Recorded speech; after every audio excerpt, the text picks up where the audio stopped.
true story that happened with a caller to Islam from Egypt called Amru Khalid. He said, 3 days ago, I received an email from a young lady from Australia. And the email reads as follows, and I quote, I am a young Lebanese lady that has a Muslim father and a Christian mother. For the first 10 years of my life, I lived in Lebanon. Then we migrated to Australia, which brought an end to my relationship, to my connection with the Middle East. I am currently 22 years of age. And after migrating to Australia, my association with my religion also ended completely. The only thing I know is that I am a Muslimah. That's it. I don't know what the Quran looks like. I don't know how to pray. And the religion plays no significance in my life.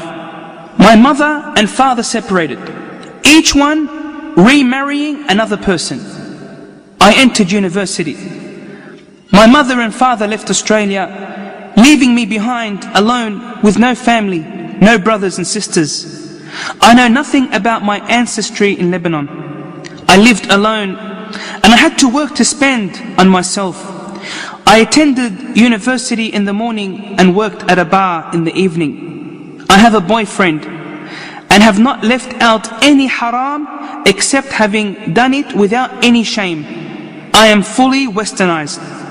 I know a little bit of Arabic.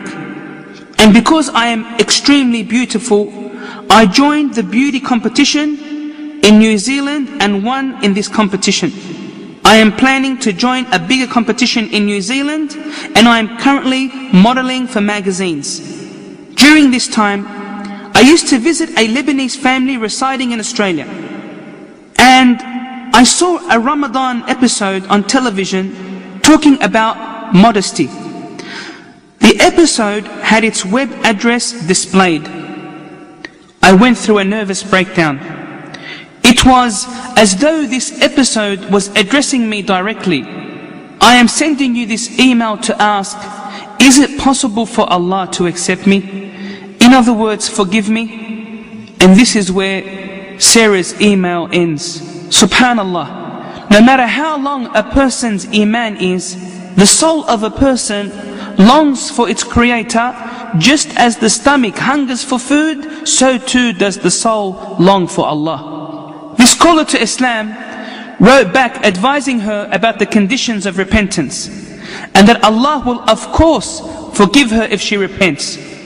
2 days later, she contacts Amru Khalid and she says, I have repented to Allah, and I have left my boyfriend and promised never to see him again. After another 2 days, she contacts him and she says, I want to learn how to pray. Then another 2 days pass and she says, I would like some Quranic audio tapes. So he sends her some tapes via DHL courier.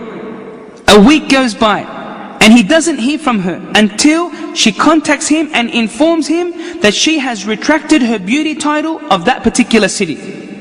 Then came the surprise. She contacted him saying, I have put on the hijab. However, the story does not end here. 2 days after putting on the hijab, she experiences sharp pain. So she goes to the doctor, who diagnoses her with brain cancer and that her days are limited. She enters the hospital to be operated on. The success rate of this operation, as informed by the doctors in Australia, is 20%. This is what the doctors said. As for Sarah, listen to what she had to say. She said, I am pleased to meet Allah. I am happy that I repented prior to finding out about my illness. I don't know whether my mother and father will know about my situation. If I live, I will support your website, for this website is my window to Islam. Inna lillahi wa inna ilayhi raji'un. To Allah we belong, and to Him is our return. May Allah have mercy on Sarah, who died at the age of 22.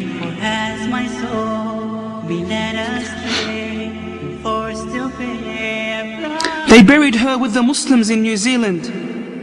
Prior to her death, she sent a short letter to Amru Khalid saying, I lived far away from my Lord for 22 years, but I repented and turned back to Allah 3 weeks ago.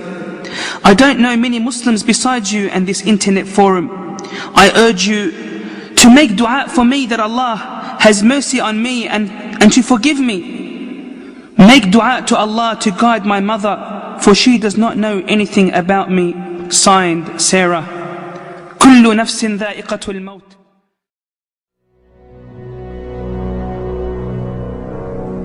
يا الله محمد رسول الله لا إله إلا الله محمد رسول الله